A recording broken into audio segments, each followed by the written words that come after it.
నారాయణాయ విద్మహే వాసుదేవాయ ధీమహి తన్నో విష్ణు ప్రచోదయాత్. మహాలక్ష్మీ చ విద్మహే విష్ణుపత్నీ చ ధీమహి తన్నో లక్ష్మీ ప్రచోదయాత్. లక్ష్మీనారాయణాయ గోవింద. సో ఈరోజు ఆషాఢ శుద్ధ ఏకాదశి. ఈ ఏకాదశికి చాలా చాలా విశిష్టత ఉంది.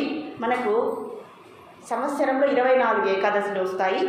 మరి ఈ ఏకాదశిని మనమందరూ కూడా మన వ్యవహారిక భాషలో తొలి ఏకాదశి అంటారు.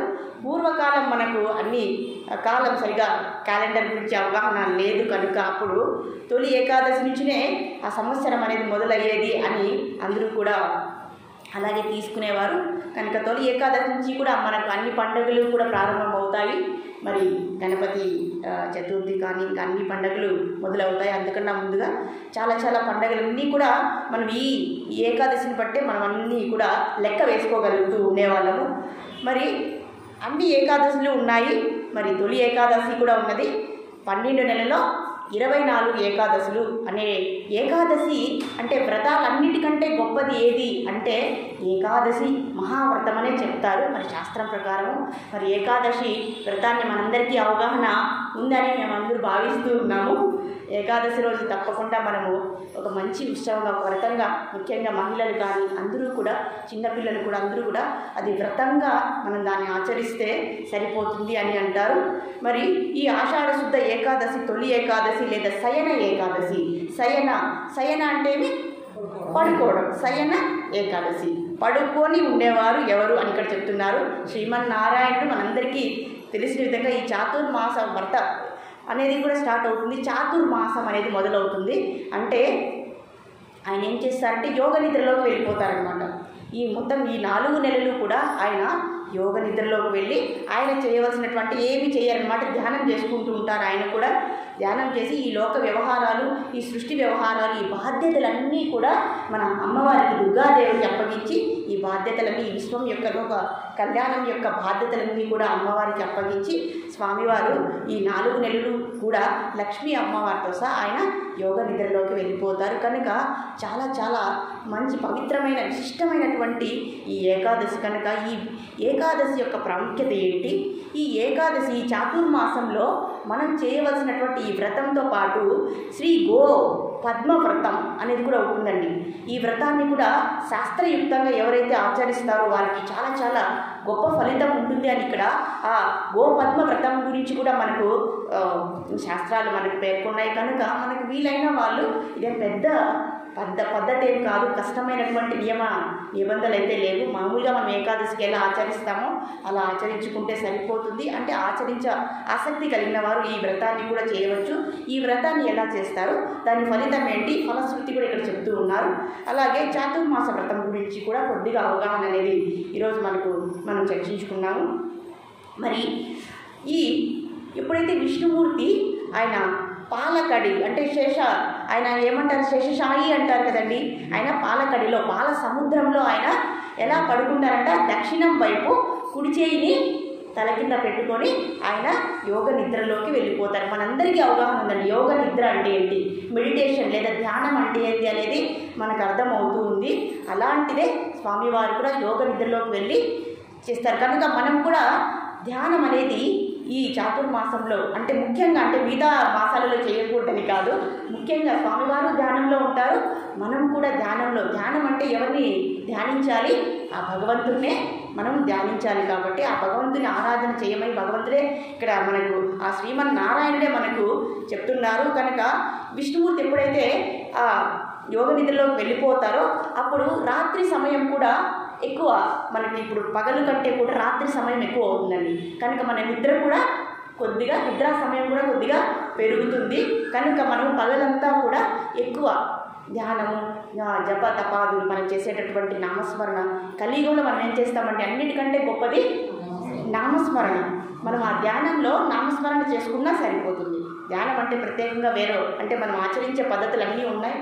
ఎవరికి నచ్చినటువంటి మంత్రం, ఎవరికి నచ్చినటువంటి విధానంలో, సులభమైన మార్గంలో, కానీ అక్కడ ఏముండాలి, లక్ష్యం మాత్రం ఒకే విధంగా ఉండేలాగే కష్టపడకుండా. ముఖ్యంగా అండి ఏ వ్రతమైనా సరే మనము మనస్ఫూర్తిగా ప్రేమతో శ్రద్ధ భక్తాదులతో చేస్తే అది సరిపోతుందని, మనల్ని మన శరీరాన్ని హింసించుకోవాల్సిన అవసరం లేదు. వీలైతే ఒక్క పూట ఉపవాసం ఉంటే సరిపోతుంది అంటారు. మరి ఇస్కాన్ సంప్రదాయంలో అయితే బియ్యపు గింజలు, ధాన్యాలు ఇవి లేకుండా ఉపవాసం అనేది ఉంటారు. మరి మిగిలిన వారు మీరు ఎలా ఆచరిస్తున్నారు దాన్ని బట్టి మనం కనీసం ఒక పూటైనా, ఎందుకంటే మనకు కొన్ని ఇబ్బందులు ఉన్నాయి కాబట్టి ఒక పూటైనా సరే పాలైనా తీసుకొని ఒక పూటైనా మనం ఉండవచ్చు అని ఇక్కడ చెప్తూ ఉన్నారు. మరి ఇక్కడ భగవంతుడు ఎప్పుడైతే నిద్ర పైన శయనిస్తారో ఆయన కళ్ళు ఎప్పుడు కూడా ఎలా ఉంటాయి, ఎవరిని ఎలా నిద్రిస్తారు అనేది కూడా చెప్తున్నారు. సూర్య చంద్రాదులే ఆయన యొక్క నేత్రములు అని చెప్తున్నారు. ఆ కనురెప్పలు వచ్చి మబ్బులు అట. కాబట్టి సూర్యచంద్రులు లాంటి ఆ కళ్ళతో, ఆ నేత్రాలతో ఏమంటారు కనురెప్పల్ని, ఆ మబ్బులు అంటే ఇప్పుడు మనం ఎప్పుడు చూసినా కూడా మబ్బులన్నీ కమ్ముకుంటూ ఉంటాయి కదండి, సూర్యచంద్రాలను అందరినీ కప్పేస్తూ ఉంటారు. కనుక స్వామివారిని ఆ విధంగా మనల్ని పోల్చుతూ ఉన్నారనమాట ఇక్కడ. కనుక ఇక్కడ నిజంగా ఆయన నిద్రపోతూ ఉన్నారా? నిజంగా స్వామివారు మనం నిద్రపోయే విధానము అంటే మనం నిద్రలో ఏం చేస్తాము మనం స్పృహలో ఉంటామా? అంటే మనకి నిద్రలో 3 అవస్థలు ఉన్నాయి కదండి. ఏం అవస్థలు ఉన్నాయి? ఏమేమి ఉన్నాయి? సుషుప్తావస్థ, స్వప్నావస్థ, జాగృతావస్థ. మరి ఈ 3 అవస్థలు స్వామివారికి కూడా అలానే ఉంటాయా? ఒకటే ఉంటాయి కదండి. ఒకటే ఉంటాయా? లేదండి. మన నిద్ర వేరు, ఆయన నిద్ర వేరు. మన నిద్ర భౌతికమైనటువంటి నిద్ర, కానీ ఆయనది యోగ నిద్ర. కనుక స్వామివారు మనకి ఏం చూపిస్తున్నారంటే మనము కూడా యోగ నిద్రని, యోగ ధ్యానంని మనము చేయాలి అని చెప్తూ ఉన్నారనమాట. మనము 10 గంటలు నిద్రపోయినా ఒక 2 గంటలు లేదా 1 గంట ధ్యానం చేసినా కూడా భగవద్ ధ్యానము అది యోగ నిద్రతో అది సమానమైనటువంటి ఫలితాన్ని ఇస్తుంది అని ఇక్కడ చెప్తున్నారు. మరి ఈ ఏకాదశిని క్షీరాబ్ది ఏకాదశి లేదా ఉత్తాన ఏకాదశి అని కూడా అంటారు. స్వామివారు మొదటి నెలలో శయనించి 4వ నెలలో మళ్ళీ స్వామివారు మేల్కొంటారు అని. ఈ సమయాన్ని మనము ఎలా గడపాలి? ముందు నెలలలో మనం ఆచరించినటువంటి విధానాలు కాకుండా ఇక్కడ కొద్దిగా మనం శ్రద్ధ భక్తితో శుచితో మనం ఏం చేయాలి? నిష్ఠతో ఈ వ్రతాన్ని 4 నెలలు వ్రతమే అండి. మనం రోజు కూడా వీలైతే ఒక్క పూట, ఇక్కడ మామూలుగా అయితే భక్తులు శుద్ధ భక్తులు లాంటి వాళ్ళు ఒక్క పూట భోజనం చేస్తారు, నేల మీద శయనిస్తారు. అంటే ఇది బ్రహ్మచర్యాన్ని పాటిస్తూ, ఆ నియమనిష్టల్ని పాటిస్తూ, ఏమంటే భగవద్ ధ్యానం తప్ప ఇంకేది. ఉపవాసం అంటే అందుకే అంటారండి భగవంతునికి దగ్గరగా ఉండడం అంటే మన ఇంద్రియాలను నిగ్రహించుకుంటూ మన మనసుని భగవంతుని మీద కేంద్రీకరించడం. మనం రోజు ఏం చేస్తాము? ఎక్కువ ఆహారం మీద ఎక్కువ శ్రద్ధ అనేది పెడతాం. కానీ ఇలాంటి ప్రత్యేకమైనటువంటి తిథులలో లేదా దినాలలో లేదా ఈ వ్రతాల సమయంలో మనం ఏం చేయాలట? మన మనసుని ఏ పని చేస్తున్నా భగవంతుని మీద ధ్యానించాలి అని ఇక్కడ చెప్తూ ఉన్నారన్నమాట. మరి ఈ రక్షణ భారాన్ని అంతా కూడా అమ్మవారికి స్వామివారు ఇస్తారట. మరి అమ్మవారిని మనము ఈ 4 నెలలు మనము అమ్మవారిని ఎక్కువ కొలుస్తామంటండి. శ్రావణ మాసంలో మహాలక్ష్మి అమ్మవారిని, అలాగే అశ్వయుజ మాసంలో మనము దసరా ఉత్సవాలన్నీ చేస్తాం, నవరాత్రి ఉత్సవాలన్నీ చేస్తాం కదా. ఈ విధంగా అమ్మవారిని మనము కొలుస్తాం. ఇప్పుడు ఏం చేయాలంట? అయ్యవారితో పాటు అమ్మవారిని కూడా ఎక్కువగా కొలవాలట. ఎందుకంటే ఆమె కదండి ఈ లోక వ్యవహారాలన్నింటినీ కూడా ఆమె బాధ్యత తీసుకొని చక్కగా నిర్వర్తిస్తారు. కాబట్టి మనము అమ్మవారిని కూడా నవరాత్రి ఉత్సవాలలో మనకు తోచిన విధంగా మనం చేస్తూ ఉంటాము. కనుక ఈ పొజిషన్లో స్వామివారు పడుకొని ఉంటారు కనుక శాంతాకారం భుజగశయనం పద్మనాభం సురేశం విశ్వాధారం గగన సదృశం మేఘవర్ణం శుభాంగం లక్ష్మీకాంతం కమలనయనం యోగి ఉద్యానగమ్యం వందే విష్ణుం భవభయహరం సర్వలోకైకనాథం అంటూ ఆ స్వామివారిని మనం ధ్యానించాలట. అలాగే అమ్మవారిని కూడా రకరకాల స్తోత్రాలతో మనం ధ్యానించుకుంటూ మన నిత్యమైన రోజులో అలా ఉండాలట అని ఇక్కడ చెప్తూ ఉన్నారండి. మరి మనము ఈ చాతుర్మాసంలో గోపద్మ వ్రతాన్ని ఎలా చేయాలి? ఇది మన కొత్త విషయం మనం తెలుసుకుందాం. మీకు తెలిసి ఉంటే పర్వాలేదు, మరి తెలియకపోతే మనం ఈ విషయాన్ని కనీసం చేయకపోయినా విన్నా అయినా కొద్దిగా ఫలితం అనేది దక్కుతుంది అంటారు. మరి ఇక్కడ అథర్వణ వేదంలో లేదా బ్రహ్మాండ పురాణం లేదా పద్మ పురాణాలలో మహాభారతంలో మనకు గోమాత యొక్క విశిష్టతని మనకి ఇక్కడ పేర్కొన్నారు.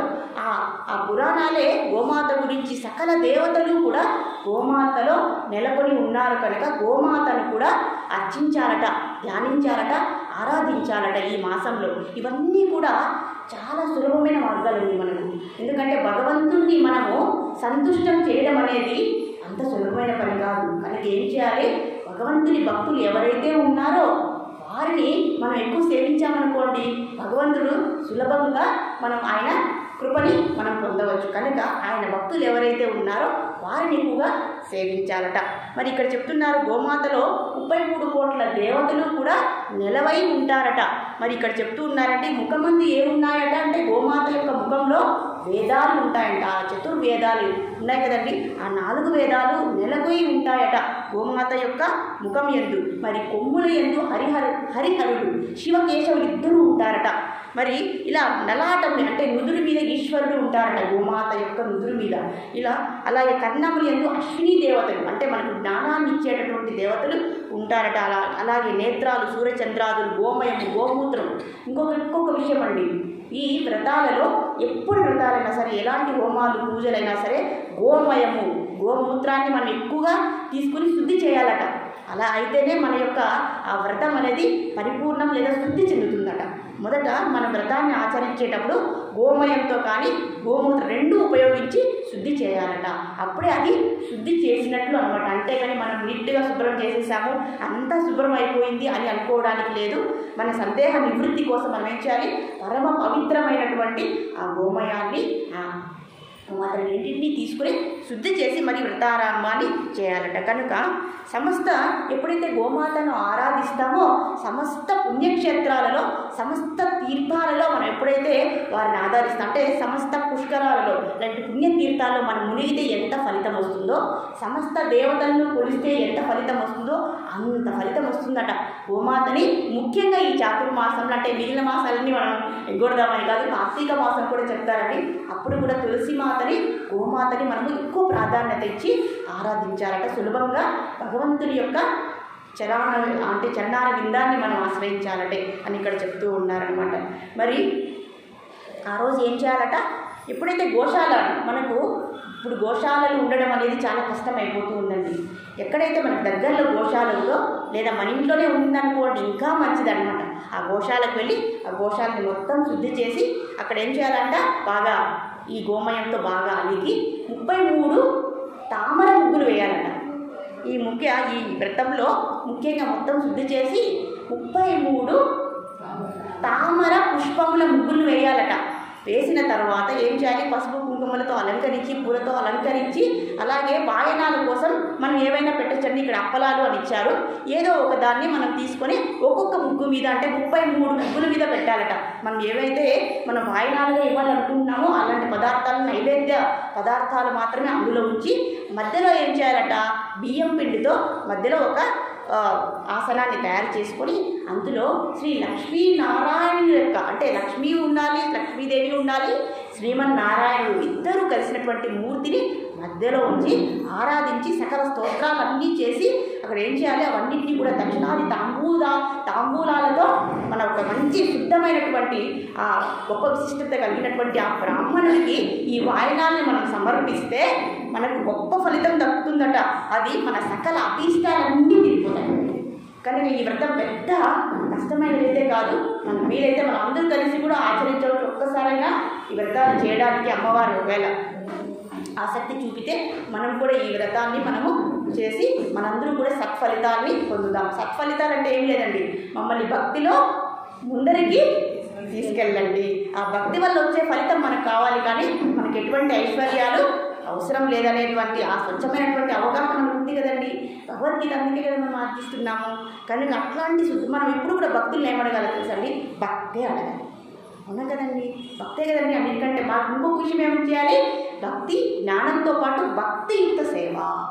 ఎప్పుడు కూడా సేవ అనేది చాలా ముఖ్యం. భగవంతుడికి, భక్తుడికి, సమాజానికి అందరికీ కూడా మనం సేవ చేయాలి. ఎలా చేయాలి, మనకి ఎలా అయితే మన పరిజ్ఞానం తీసుకున్నాం కదండి, ఆ జ్ఞానంతో కూడినటువంటి భక్తియుత సేవని మనం చేయడమే అన్నిటికంటే గొప్ప వరం. కాబట్టి అలాంటి వరాన్ని గోమాతని అడగాలి. అవునా కదండి? వాళ్ళే కదండి మనల్ని ముందుకు తీసుకెళ్తారు. కనుక ఇలా మనం వ్రతాన్ని నియమ నిష్టలతో ఆచరిస్తే మన యొక్క సకల అభీష్టాలన్నీ కూడా నెరవేరుతాయి అని మనకి గో పద్మ వ్రతం అనేది మనకు పద్మపురాణం లేదా బ్రహ్మాండ పురాణంలో మనకు వివరిస్తూ ఉన్నారట. మరి చాతుర్మాస వ్రతం గురించి శ్రీ మహావిష్ణువే చెప్తున్నారటండి. శ్రీ మహావిష్ణువే మనకి ఇక్కడ ఎలా చేయాలి, దాని యొక్క నియమాలు ఏంటి, దాని యొక్క ఫలితం ఏంటి, ఆచరణ ఏంటి అని ఇక్కడ మనకు చెప్పిస్తూ ఉన్నారట. ఈ 4 మాసాలలో మనకు అంటే సూర్యోదయం ముందే స్నానం చేయాలి. కనీసం సూర్యోదయం మొదలవుతుందన్నప్పటికీ మన స్నానం అనేది పూర్తి అవ్వాలి. అదైతే కలియుగంలో అన్నిటికంటే కష్టమేది ఏదంటే తెలుస్తుంది, లేస్తూనే నిద్ర లేవగానే స్నానం చేయడమే గొప్ప తపస్సట. స్నానం చేసి భగవంతుని మీద దీపాలు వెలిగించి ప్రార్థన చేయడమే గొప్ప తపస్సట. ఇదే అంటండి చాలా కష్టమైన పని. అవునా కదండి? కానీ మనకు కష్టమైన పని కాదు కదా. ఇక్కడ మనం చాలా ముందరికి వెళ్ళిపోవాలి. ఇవన్నీ కూడా మనకు చిన్నపిల్లవాడు ఆలు ఎలా నేర్చుకుంటాడో అంత సులభంగా మనకు ఉండాలండి. లేస్తూనే మనము భగవంతుని ప్రార్థించి 1 నిమిషం మనం స్నానాన్ని ఆచరించి ఇంట్లో దీపాలు వెలిగించి భగవంతుని ఆరాధన అయిపోవాలి. దాన్ని ముగించిన తర్వాత ఇలా బ్రహ్మచర్యాన్ని పాటించాలి. ఇవన్నీ మీకు అర్థమవుతాయని నేను అనుకుంటున్నాను. బ్రహ్మచర్యాన్ని ఈ 4 నెలలు బ్రహ్మచర్యాన్ని పాటించి 1 పూట భోజనం అన్నారు. ఇక్కడ మనం అది మన ఆరోగ్యాన్ని బట్టి మనం చూసుకోవాలి. అలాగే నేలపైన నిద్రించాలట. ఇవన్నీ కూడా పరమాత్మ అంటే ఇవన్నీ ఇప్పుడు కూడా నియమనిష్టలు అనేవి ఎందుకున్నాయంటే మనలో ఉన్నటువంటి దోషాలు అంటే మనకన్నీ ఉన్నాయి కదండి. కామక్రోధ మోహ షడ్వర్గాలు కానీ, మనకు దోషగుణాలు కానీ, అజ్ఞానం కానీ, లేదా ఈ మన సత్వ రజస్ తమో గుణం ఉంది కదండి. ఆ తమో గుణాన్ని పోగొట్టడానికే మనం సేవలను ఎక్కువ చేయమంటారు, ఈ నియమనిష్టలను ఎక్కువ పాటించమంటారు. దానివల్ల మనలో వినయము, నమ్రత, అలాగే పరిశుద్ధమైన నిష్ఠ అనేవి మనకు అందుకే కదండి మందిరంలో ఎందుకండి సేవ అని ఎందుకు అంటున్నారు? మనలో నమ్రత రావడం కోసం, మనలో ఉన్నటువంటి అజ్ఞానాలు దోషాలు అన్నీ పోవడానికే సేవ అనేది ముఖ్యమట. మరి దానితో పాటు నిత్యము కూడా భగవంతుని యొక్క ధ్యానము అలాగే జపము చేయాలట. అలాగే మరి గ్రంథ పఠనం చేయాలట. రోజు కూడా నిత్యము కూడా ఇక్కడ భగవద్గీతనే చెప్పేశారండి వారు. ముఖ్యంగా మనం ఎలాగో భగవద్గీత వింటూ ఉన్నాము, అలాగే మిగిలిన గ్రంథాలు ఏవైనా ఉంటే మన ఇంట్లో రామాయణం, మహాభాగవతం మీకు ఏది మంచిది అనిపిస్తే అమ్మవారిదైనా పర్వాలేదు, నిత్యము 1 పేజైనా 1 శ్లోకమైనా మనము చదువుకోవాలట. ఈ 4 నెలల యొక్క వ్రతం యొక్క ఇక్కడ విధానం చెప్తూ వస్తున్నారని. అలాగే ధ్యానం చేయాలి, యోగ సాధన చేయాలి, దాన ధర్మాదులు కొద్దిగానండి. మన దగ్గర 10 రూపాయలు ఉందనుకోండి, కనీసం 10 పైసలైనా సరే మనము ఈ మంచి కార్యక్రమాలకి దాన ధర్మాదులకి ఉపయోగించాలట అని ఇక్కడ మనకు చాతుర్మాస వ్రతం గురించి శ్రీ మహావిష్ణువే చెప్తున్నారట. ఈ జగన్నాటక సూత్రధారైనటువంటి మహావిష్ణువు ఒకసారి శ్రీ లక్ష్మీ సమేతంగా సతీ సమేతంగా గరుడ గంధర్వాది దేవతలతో మునులు ఎక్కడైతే ఉన్నారో నైమిషారణ్యం ఉంది కదండి, అక్కడికి సతీ సమేతంగా గరుడ గంధర్వాది దేవతలందరినీ వెంట పెట్టుకుని అక్కడికి వెళ్ళారు. స్వామివారు వచ్చారంటే ఏదో అద్భుతమైనటువంటి లీల అనేది జరగబోతూ ఉందట. ఇక్కడ ఆయన నేరుగా వీరి యొక్క ఆశ్రమాల దగ్గరికి వచ్చేసారట సతీ సమేతంగా. అందరూ మునులు చాలా భక్తి శ్రద్ధలతో స్వామివారిని అయ్యో ఇంత మహానుభావుడు లక్ష్మీనారాయణుడు ఇక్కడికి వచ్చేసారే అని అందరూ కూడా ఎంతో శ్రద్ధాభక్తులతో స్వామిని స్మరించడం, ధ్యానించడం మొదలుపెట్టారట. ఆ తర్వాత అందులో మహాయోగి అయినటువంటి జ్ఞానసిద్ధుడు అనేటువంటి మహాయోగి ఉన్నారట. ఆయన ముని పుంగవుడు అనమాట. ఆయన ఇలా పరమాత్మని సంబోధించారట. ఎప్పుడైతే వారు వచ్చారో ఓ దీనబాంధవా ఇక్కడ చెప్తున్నారండి. ఒక్కొక్క నామాన్ని చెప్తూ ఉన్నారు. నామం యొక్క విశిష్టతను కూడా ఇక్కడ చెప్తూ ఉన్నారు. ఓ దీనబాంధవ. దీన అంటే ఏంటండి? దీనబాంధవ అంటే మనకు ఉన్నటువంటి కష్ట నష్టాలన్నింటినీ కూడా వాటి నుంచి కూడా రక్షించే వాడినే దీనబాంధవ. దీనులు అని మనం చెప్పుకున్నామండి భగవద్గీతలో. దీనుడిని ఎవరిని అంటారు? చూడండి అన్నీ వస్తున్నాయి చూసారా, అన్నీ కూడా మనకు అందులో ఉండేటివన్నీ వస్తాయన్నమాట. మరి దీనుడు అంటే ఎవరు? ఉపనిషత్తులు మనం చదువుకున్నాం కదండి. ఉపనిషత్తుల సారాంశం దీనుడు అని ఎవరిని అంటారు? ఓకే సరే ఇంకా భగవద్గీత ఆధారంగా ఏమంటారు? దాని యొక్క నిర్వచనం ఏంటి? దీనుడు అంటే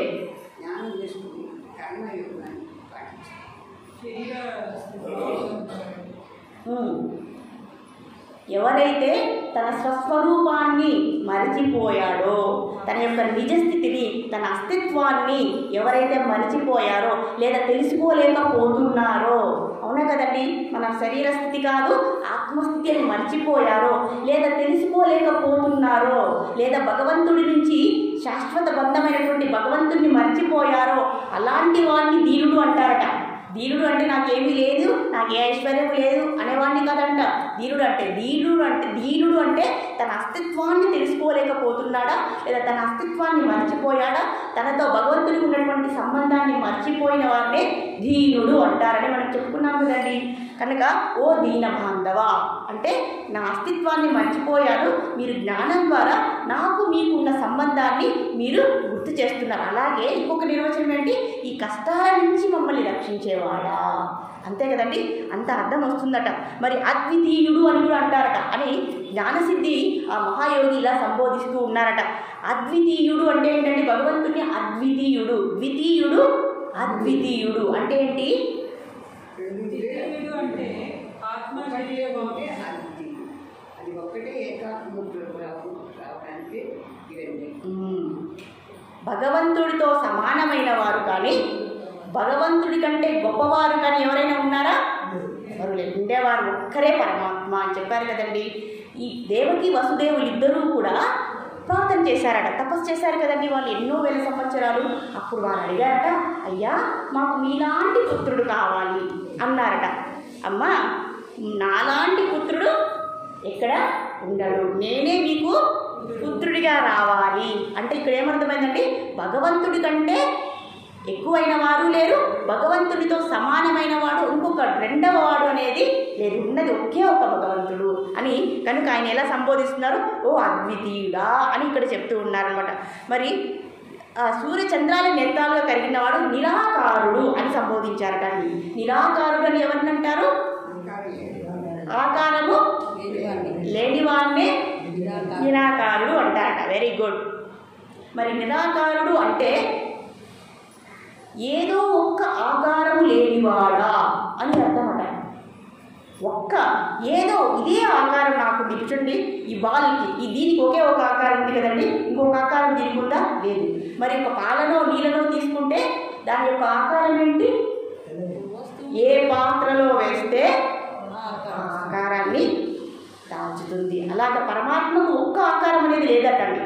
ఏ రూపం కావాలైనా ఆ రూపాన్ని తీసుకోగలిగినటువంటి సామర్థ్యం కలిగిన వాడిని, సమగ్ర సామర్థ్యం కలిగిన వాడిని ఏమంటారు, నిరాకారుడు అంటారట. అంటే ఒక్క ఆకారం లేనివాడు అంటే ఆకారం లేనివాడు అని కాదండి ఇక్కడ దాని అర్థము, ఇది సరైనటువంటి అర్థము అని చెప్తూ ఉన్నారు.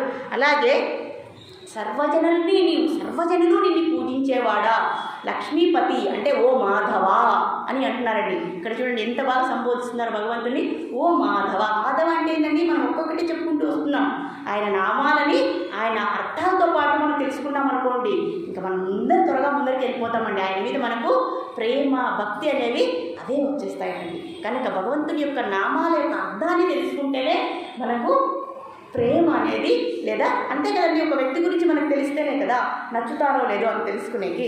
మాధవ అంటే మహాలక్ష్మీపతే అని కాదండి. ఇక్కడ మా అంటే ఏంటి చెప్పాం, మాధవుడు. అందరూ ఇష్టపడతారంటండి భగవంతుడు. ఎవరు ఇష్టపడిన వారంటూ కూడా ఎవరూ లేరట. అది ఇష్టపడిన వారైతే వారు రాక్షసులే అట. కనుక అందరూ సర్వ పూజనీయుడా, అందరూ పూజించేవాడా ఓ మాధవ అని ఇక్కడ సంబోధిస్తూ ఉన్నారట భగవంతుణ్ణి ఈ విధంగా. అలాగే ఓ నందనందన, ఎందుకంటే నందనందన అన్నారు చూడండి. మహావిష్ణువు వస్తే ఏమని చెప్తున్నారు, ఓ నందనందన. అవునా కదండి, మన ఇంట్లో మనకు పేర్లు ఎన్ని రకాల పేర్లు ఉంటాయండి, అవునా కదా. మనకు ఇష్టమైన పేర్లను పిలిస్తే మనకి ఎంత సంతోషం వేస్తుందండి. ఈ విధంగా భగవంతుని ఆనందం పెడుతూ ఉన్నారట శుద్ధభక్తులు. మరి నందనందన అంటే నందుని యొక్క పుత్రుడా, అవునా కదండి. భగవంతుడికి ఎప్పుడూ కూడా తన పేరుని ఒక్కటే పెట్టి పిలిస్తే ఆయనకి ఇష్టం ఉందట. భక్తుల యొక్క పేరుతో పెట్టి పిలిస్తే ఆయనకు చాలా ఆనందపడండి. కనుక మనం ఏం చేయాలి, ఆయన భక్తుల యొక్క పేరుతో సహా సంబోధించాలట. అప్పుడు స్వామివారికి చాలా సంతోషం వేస్తూ ఉంటుందట. అలాగే ఇక్కడ అంటున్నారండి, ఓ గజేంద్ర రక్షక. గజేంద్ర మోక్షంలో మనందరూ విన్నాం కదండి. గజేంద్రుడిని నీవు రక్షించిన వాడా. గజేంద్రుడికి అర్థమైపోయింది కదండి, నాకు ఇంకెవరు నన్ను కాపాడే శక్తి నాకు ఇంతవరకు పోయింది, నేను అన్ని కారణాలు వెతికేశాను, నా శక్తులన్నీ ఉపయోగించేశాను. అప్పుడు గుర్తుకొచ్చిందట, ఎవరండి గజేంద్రుడు? ఎవరు గజేంద్రుడు?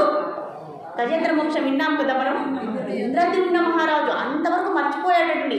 ఇంక ఎంత కష్టం వచ్చేసిందంటే ముసలి తన ప్రాణాలని ఒక్క ఆఖరి క్షణంలో తీసివేస్తుందని అర్థమవుతే అప్పుడు ఓ భగవంతుడా అని గుర్తుకొచ్చిందట ఆయన. అంటే ముందు జన్మ సంస్కారాలు అప్పుడు గుర్తుకు వచ్చేసాయట. అంతే కదండి. అంతవరకు ఏమంటాము, మన శక్తులన్నింటినీ నమ్ముకుంటాము, ఎదుటి వాళ్ళందరినీ నమ్ముకుంటాము. కానీ ఎవరైతే మొట్టమొదటి ఏం చేయాలంటే ద్రౌపదిలాగా ఓ ద్వారకాధీశ అనకుండా నేరుగా ఓ పరమాత్మ అనేసామనుకోండి, ఇక్కడి నుంచి ఇక్కడే వచ్చేస్తాడు. ఇక్కడే ఉన్నాడు కదండి ఆయన, మరి ద్వారకా నుంచి రావాల్సిన అవసరం లేదు కదండి. కనుక మనం ఈ అర్థాలన్నింటినీ కూడా చక్కగా అవగాహన చేసుకొని ఉండాలట. ఉపేంద్ర అన్నారండి, శ్రీధర, హృషికేశ, ఇలా ఎన్నో రకాల నామాలతో భగవంతుణ్ణి ఆయన అర్చించాడట. అప్పుడు శ్రీహరికి చాలా చాలా సంతోషం వేసిందండి. భగవంతుని ఇలా నామాలతో ముద్దుగా పిలిచామనుకోండి, ఆయన ఇంకా ఎంతో గారాభం అయిపోతుందండి. అంతే కదండి, చిన్నపిల్లవాడిని మనం ముద్దు చేసి ఎంత గారాభం అండి, అవునా కదా. భగవంతుని మనము లొంగ తీసుకోవాలంటే ఏం చేయాలి? ప్రేమతో లొంగ తీసుకోవాలండి. ఆయన పట్టుకునే వాళ్ళమా మనము? యశోదమాత వల్లే కాలేదండి, మన వల్ల ఏమవుతుందండి, అవునా కదండి. కనుక ఈ విధంగా మనము ఆయన ఇక్కడ జ్ఞానసిద్ధులు మనకి నేర్పిస్తున్నాడు. అయ్యా భగవంతుడిని ప్రసన్నమవుతే ఎలా మనం ఆయన్ని ఆకర్షించాలి అని ఇక్కడ మనకు నేర్పిస్తూ ఉన్నారట. అప్పుడు శ్రీహరి మంచి మందహాసంతో, చిరుమందహాసంతో, చిరునవ్వుతో, జ్ఞానసిద్ధ నీ భక్తికి, నీ ప్రేమకు నేను చాలా సంతోషించాను, చాలా సందర్శించాను, నీకు ఏమి వరం కావాలో కోరుకో అన్నారట. మనం ఏం కోరుకుంటామండి? మనకు కావాల్సిన కోరికలు మరి జ్ఞానసిద్ధుడు ఏం కోరుకున్నాడో చూద్దామట. మొట్టమొదటి ఆయనకు అడిగినటువంటి కోరిక, అయ్యా నన్ను ఈ సంసార సాగరం నుంచి విముక్తిని చేయి అన్నారట. చూడండి, ఈ సంసార సాగరం అంటే ఏంటండి? ఈ సంసారం అంటే ఏంటి అర్థం చెప్పాలి. సంసారం అంటే ఏంటి? మన ఇంట్లో ఉండే సంసారం కాదండి, మన ఇంట్లో భార్య పిల్లలు కుటుంబం అంతా కలిపి అది సంసారం కాదు. సంసారం అంటే ఈ జన్మ మృత్యు పరంపర. అంటే మన ఆత్మ అన్ని రకాల శరీరాన్ని ఎన్నో లక్షల జన్మలు తీసుకుంటుంది కదండి ఈ దుఃఖాలయంలో. కనుక ఈ జన్మ మృత్యు పరంపర ఏదైతే ఉందో దాన్నే సంసారము అంటారట. కనుక సంసారం అంటే కనుక ఈ సంసారం నుంచి నన్ను విముక్తుని మీరు చేయరా అని ప్రార్థించారట. మరి ఆయన స్వామివారికి చాలా సంతోషం వేసిందటండి. అయ్యా నీవు ఇంకొక వరం కోరుకో అన్నారట. మరి ఇంకొక వరం ఏం కోరుకున్నారా అంటే, మాలాంటి జ్ఞానసిద్ధులే, యోగ సిద్ధులకే మేము ఈ సంసారం నుంచి బయటికి రాలేకపోతున్నామే, మరి సామాన్య జనుల యొక్క పరిస్థితి ఏంటి స్వామి? వారు ఎలా ఈ సంసార నుంచి, ఈ కష్టాల నుంచి, ఈ భౌతిక జగత్తు నుంచి, ఈ కష్టనష్టాల నుంచి ఎప్పుడు ఎలా విముక్తి అవ్వగలరు? అంటే జ్ఞానసిద్ధిని పొందిన వారికే ఇంత కష్టం అవుతే మరి అజ్ఞానంలో ఉన్న వారి యొక్క పరిస్థితి ఏంటి? ఎన్నో దురాచారాలు జరుగుతున్నాయి, అజ్ఞానంలో ఉన్నాము, ఎన్నో పాపకార్యాలన్నీ ఆచరిస్తూ ఉన్నాము. అలాంటి వారు ఎలా తరిస్తారయ్యా అని రెండవ కోరికగా భగవంతుడిని అడగాలండి. మనం ఎప్పుడైనా సరే భగవంతుడు లేదా భక్తులు మన దగ్గర ఉంటే మనం ఏం వరం కోరుకోవాలంట? లోక కళ్యాణం కోసము కోరుకోవాలట. అప్పుడు భగవంతుడికి ఇంకా సంతోషం అయిపోతుందండి. అలా కాదు, అయ్యా నేను బాగుండాలి, నా పుత్రుడు బాగుండాలి, మా ఆయన బాగుండాలి, మా అమ్మ నాన్న బాగుండాలి అని కాదండి. మన ఇతరుల కోసం, మనలాంటి ఇంకొక ప్రాణుల కోసం, మనము అన్ని జీవరాశుల కోసం మనం ప్రార్థించాలట. అప్పుడు భగవంతుడు డబల్ ఆఫర్ ఇచ్చేస్తారండి. ఎన్ని వరం కావాలో అన్ని వరాలు ఇచ్చేస్తారట. అదండి టెక్నిక్. అంటే టెక్నిక్ కోసం చేయకూడదు, మనం మనస్ఫూర్తిగా చేయాలి. లోకహితమే మన హితం అని అనుకోవాలండి. అది అండి శాస్త్ర విహితం. కనుక ఈ విధంగా ఇలాంటి వారు కూడా ఎలా తరిస్తారయ్యా, వారికి కూడా మీరు తరించే మార్గాన్ని నాకు మీరు ప్రసాదించారా అంటే అప్పుడు స్వామివారు ఈ చాతుర్మాస వ్రతాన్ని, ఆ వ్రత నియమాన్ని, పద్ధతిని ఆయనకి జ్ఞానసిద్ధుడికి ఆయనకంతా బోధించారట. ఈ విధంగా ఎవరైతే త్రిసంధ్యలలో త్రిసంధ్యలు అంటే ఏంటండి? ఎన్ని సంధ్యలు ఉన్నాయి మనకు? 3. ఏంటి అవి త్రిసంధ్యలు? ఏంటి? తొలి, మలి, నీకే తెలుసు, తొలి సంధ్య, మలి సంధ్య, మధ్యలో వచ్చే సంధ్య. ఈ మూడు కాలలో, ఈ 3 సంధ్యలలో ఎవరైతే నన్ను భక్తితో ఆరాధిస్తారో, భక్తితో ధ్యానం చేస్తారో, పూజలు చేస్తారో, అంటే మనసులో అండి, పూజ అంటే మనసుతో చేసేదే, అవునా కదండి? ఎవరైతే స్వచ్ఛమైన మనసుతో ఆరాధిస్తారో, పూజిస్తారో, ప్రార్థిస్తారో వారికి నేను ఎవరైతే చేస్తారో వారిని నా సన్నిధానానికి నేను తీసుకెళ్ళిపోతాను అని స్వామివారు స్వయంగా ఆ విష్ణుమూర్తి జ్ఞానసిద్ధుడికి ఉపదేశించినటువంటి ఈ వ్రతాన్ని తనలోనికి అంగీరస మహర్షి ఆయన కూడా వివరించారట. ఈ విధంగా నియమనిష్టలతో ఎవరైతే, అలాగే ఈ 4 నెలలలో ఈ మొదటి నెలలో ఆకుకూరలు తినకూడదట. అంటే ఆచరించగలిగిన వాళ్ళు అని ఇక్కడ చెప్పాలి కదండి గతం గురించి. అలాగే నెక్స్ట్ మంత్ శ్రావణ మాసంలో ఏం చేయాలట? పెరుగు వాడకం తగ్గించాలట. మరి భాద్రపద మాసంలో పాలు తగ్గించాలట. అర్థమైంది కదండి? ఒక్కొక్క మాసంలో మొదట ఆకుకూరలు, మరి 2వ మాసంలో పెరుగు, 3వ మాసంలో పాలు, అలాగే 4వ మాసంలో పప్పు అన్నారండి. ఇక్కడ పప్పు లేకుండా కొద్దిగా వాడకం. అంటే మన శాస్త్రపరంగానే కాదండి, మనకు ఆరోగ్య శాస్త్రం, వైద్య శాస్త్ర పరంగా కూడా ఇది మనకు మేలు చేస్తుంది అని ఇక్కడ చెప్తూ ఉన్నారంట. ఈ విధంగా నియమనిష్టలతో వ్రతాన్ని ఆచరిస్తే స్వామివారి యొక్క కృప ఎంత నిష్ఠగా చేస్తే అంటే వారు గోలోక బృందావనానికే లేదా వైకుంఠానికే వారు వెళ్ళిపోతారట. ఇలాంటి నియమనిష్టలతో ఈ చాతుర్మాస వ్రతాన్ని ఆచరించిన వారి యొక్క ఫలశ్రుతి ఇక్కడ చెప్పారట. మరి ఇంకొక చిన్న కథ చెప్పేసి ఈరోజు మనము ముగించుకుందాము. మనందరికీ తెలుసు కదండి గోవింద అని పేరు ఎందుకు వచ్చిందా? స్వామివారికి గోవిందుడు అని పేరు ఎందుకు వచ్చిందో తెలుసా? మేము చెప్పుకున్నాము. గోవిందుడు అని ఎందుకు వచ్చింది అంటే స్వామివారే స్వయంగా అజాయమానో బహుధా విజాయతే వినృతి, స్వామివారు అవతారం తీసుకుని ఇక్కడికి ఎందుకు వచ్చారట? వెంకటేశ్వర సకలో వెంకటేశ్వర నాయక అని అంటారండి. కలియుగంలో వెంకటేశ్వర స్వామి అవతారాన్ని ధరించి ఆయనకి అన్ని పేర్ల కంటే గోవింద అంటే పరమ ఇష్టమట. ఎందుకయ్యా గోవింద అంటే ఇష్టం అంటే గోవులు అంటే మహా ఇష్టమట. అందుకే అండి ఈ కథను ఎందుకు చెప్తున్నానంటే ఈ చాతుర్మాసంలో మనం గోవుని మనము పూజించాలి. ఎందుకంటే మనమే కదండి భగవంతుడే గోవులని, గోమాతని ఆరాధిస్తారట. అందుకని ఆయన పేరు పక్కన గో అనేది మనం చూడండి 3 అర్థాలు చెప్పుకున్నాము. గో అంటే గోవులు, గో అంటే ఇంద్రియాలు, జ్ఞానేంద్రియాలు అన్నీ ఉన్నాయి కదండి, జ్ఞానేంద్రియాలు, కర్మేంద్రియాలు, పంచేంద్రియాలు. అలాగే గో అంటే ఇంకొక అర్థం ఏంటంటే మనం ఇక్కడ ఉన్న స్థితి ఉంటే అతి సామాన్యమైన స్థితి నుంచి ఉన్నత స్థాయికి తీసుకెళ్లేవాడే గోవిందుడు. అదే అండి కృష్ణ పరమాత్మ చెప్పారు కదా అర్జున్ని, కృష్ణ పరమాత్మ ఆ ఉన్నత స్థితికి తీసుకురావడానికి ప్రయత్నిస్తున్నారు కనుక ఒకేసారి ఆయన ఏం చేశారట? కిందికి వచ్చి గోవింద అని పిలిపించుకోవడానికి ఆయన ఇక్కడికి వచ్చేసారట. ఒకసారి అగస్త్య మహర్షి వారింటికి వాళ్ళ ఆశ్రమానికి వచ్చేసారట. స్వామివారే స్వయంగా 7 కొండలు దిగి అగస్త్య మహర్షి యొక్క ఆశ్రమానికి వచ్చారట. రాగానే అగస్త్య ముని దగ్గర చాలా ఆవులు ఉన్నాయట. సరే స్వామివారు వచ్చి అయ్యా నీ దగ్గర చాలా ఆవులు ఉన్నాయి కదా, నాకు ఒక్క ఆవు ఇస్తావా అని అడిగారట. అగస్త్యమని అప్పుడు అన్నారట, అయ్యా మీరు ఒక్కరే వచ్చారు, మీ ధర్మపత్ని పక్కన లేదు కదా, మీరు ఎప్పుడైనా సరే గోదానం అనేది ఎప్పుడు చేయాలంటే ధర్మపత్ని పక్కన ఉంటేనే, భార్యామణి దగ్గర ఉంటేనే నేను ఇస్తామన్నారు. కనుక మీరు ఈసారి భార్యామణితో సహా మా ఆశ్రమానికి వచ్చేస్తే మీకు ఒక గోవుని ఇవ్వడానికి మాకు అభ్యంతరం లేదు అన్నారట. సరే స్వామివారు తిరిగి వెళ్ళి లక్ష్మీదేవిని లేదా పద్మావతి దేవిని, ఇక్కడ పద్మావతి దేవి కదండి, పద్మావతి అమ్మవారిని వెంట తీసుకుని వచ్చారట ఆశ్రమానికి మరుసటి రోజు. అప్పుడు ఎందుకు వచ్చారు కదా, ఎప్పుడైతే అగస్త్య మహర్షి ఆశ్రమంలో లేరో ఆ అదును చూసుకొని స్వామివారు పద్మావతి అమ్మవారితో సహా దిగిపోయారట. చూడండి కొంటె గోపయ్య కదండి, ఏదో ఒక లీల చేస్తాడు కదా. వచ్చారట, వచ్చి రాగానే ఆ అగస్త్య మహర్షి యొక్క శిష్యులు ఉన్నారట. ఒక్క శిష్యుడిని అడిగి, అయ్యా మీ గురువుగారు మమ్మల్ని రమ్మన్నారు, ఈరోజు గోవుని ప్రదానం చేస్తామన్నారు, మరి మీ గురువుగారు లేరు కనుక మీరు ఆ గోవుని ఏదో ఇచ్చేస్తే మేము తీసుకుని వెళ్తాము ఇంటికి అన్నారట. అప్పుడు శిష్యుడు అన్నారట, అయ్యా మా గురుదేవులు ఆశ్రమంలో లేరు, నేను ఎటువంటి నిర్ణయాన్ని మా గురువు యొక్క ఆదేశం లేదే ఎటువంటి నిర్ణయాన్ని తీసుకోకూడదు, మీరు ఏం చేస్తారు ఈసారి మా గురువుగారు ఉన్నప్పుడు మీరు ఆశ్రమానికి రావాల్సిందిగా ప్రార్థిస్తున్నాను అన్నారట. ఈసారి స్వామివారికి కోపం వచ్చేసిందట. అయ్యా ఒక్క గోవు కోసం నన్ను ఎన్నిసార్లు తిప్పిస్తారు అని కోపం వచ్చేసిందట స్వామివారికి. వచ్చి ఇంకా కోపంతో వెళ్ళిపోతూ అంటే 7 కొండల వైపు నడుచుకుంటూ చాలా స్పీడ్గా నడుచుకుంటూ వెళ్ళిపోతున్నారట. ఇంతలో అగస్త్య మహర్షి వచ్చారట ఆశ్రమానికి. ఈ శిష్యుడంతా జరిగినటువంటి కథ వృత్తాంతం అంతా చెప్పారట.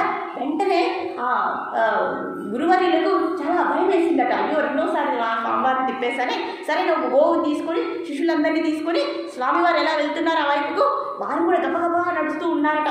వెళ్తూ ఉంటే స్వామివారు వెనక్కి కూడా చూడలేదట. చాలా కోపం వచ్చేసిందన్నమాట అయ్యవారికి. ఉన్నా కదండి, వెళ్ళిపోతూ ఉన్నారట. ఇక వీళ్ళు పిలుస్తూ ఉన్నారట. అంతే కదండి, మనం పిలవాలి కదండి వెళ్ళే వాళ్ళని. అప్పుడు ఆయన అగస్త్య మహర్షి ఆయన శిష్యులు అన్నారట.